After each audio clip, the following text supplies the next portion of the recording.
All right, we are here with the head coach of the Longview Lobos, Coach John King. Coach, how are we doing today? Doing good. Good, good. Just Well, good Wednesday morning. A little freshman football practice and depth chart changes and new additions and deletions and now the morning announcement. So just another day in Lobo land. just another day in paradise, right? Yeah. Well, let's go ahead and talk a little bit about last season. Great season for the Lobos, made it to the state semifinals, 12-3 overall record. Just talk to me a little bit about last season in your words and what you thought about it.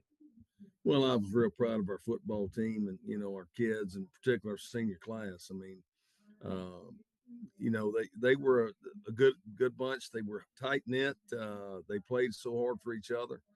A lot of people counted them out going into the year. There were not much expectations on the football team, because we'd lost such a great senior class the year before, and everybody was thinking about who's going to replace this one, who's going to be replacing this one. And all those kids did was show up and go to work. And then, our non-district slate, we lose two in a row at home. And then, here come the Boo Birds, and I challenged them. We had an open week leading into district play with Rockwall, and then the next thing you know, we rattled off 10 straight wins. So, you know, uh, all those Boo Birds became bandwagon jumpers. They got back on it. So, but I was proud of our kids because, and really and truthfully, I love Lobo Nation, but, it's how the kids feel and how they play is the most important. We love our support, but if we got belief in ourselves, then we don't have to prove anything else to anybody else.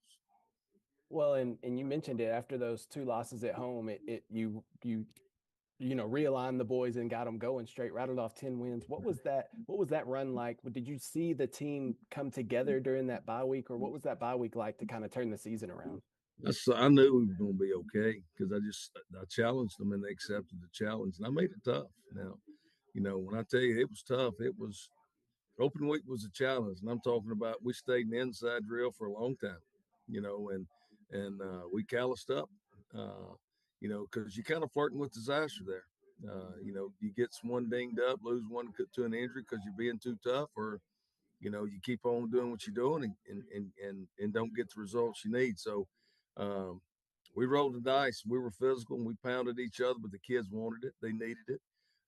They wanted to win. They wanted to be better, but they never stopped believing in each other.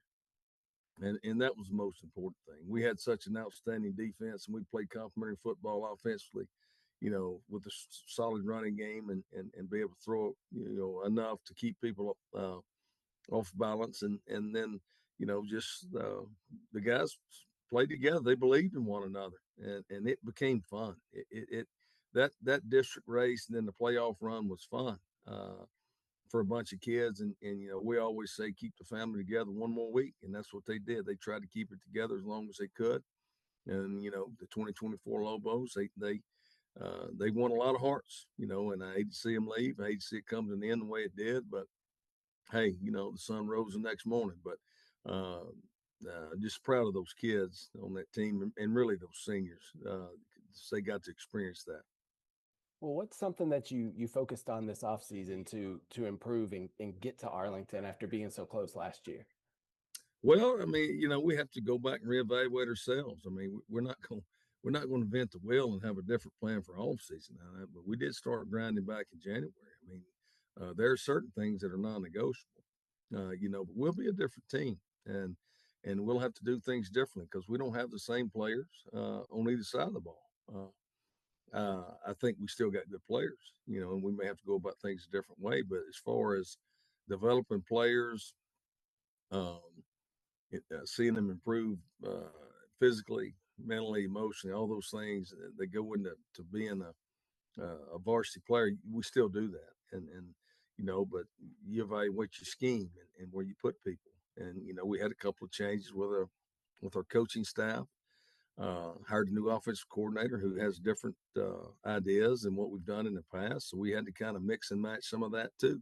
We're not going to just make a wholehearted change. That's one thing we discussed is, I don't think we need to abort the whole offense, but there are tweaks and changes that we do need to do to make us more balanced. And so we had to look at some of that stuff in spring ball and during the summer. But as far as the strength training, the conditioning, uh, and just the grind of off season, that never changes.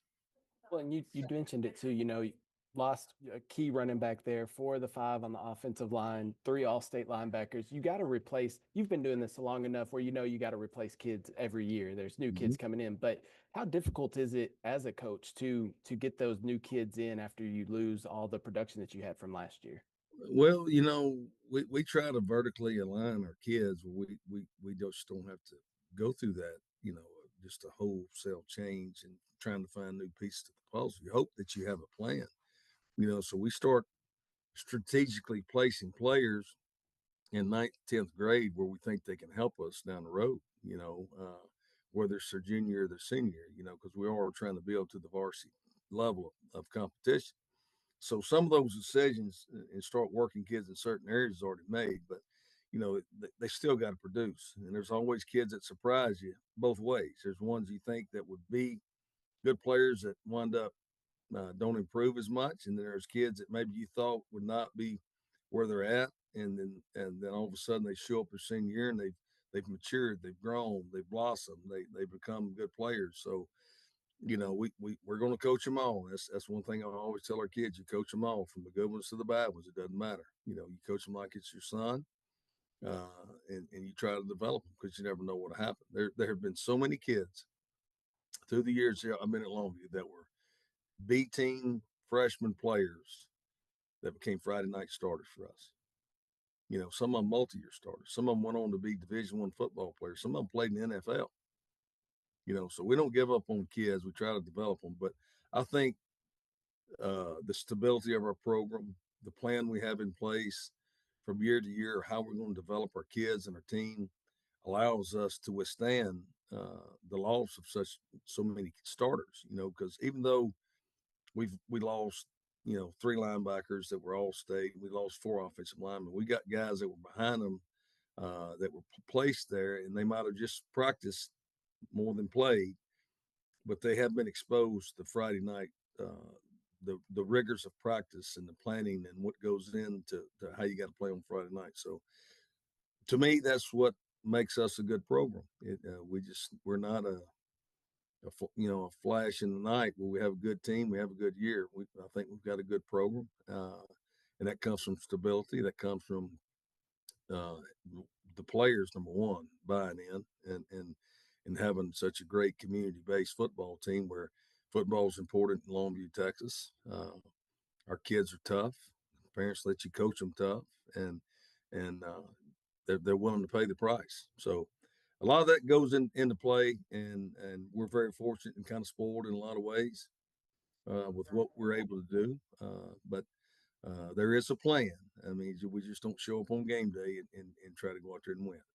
Yeah, there's always a plan. And yeah, you spoke to the consistency of the program. Five of the last seven seasons have been 10 plus win seasons, which goes to what you're talking about. But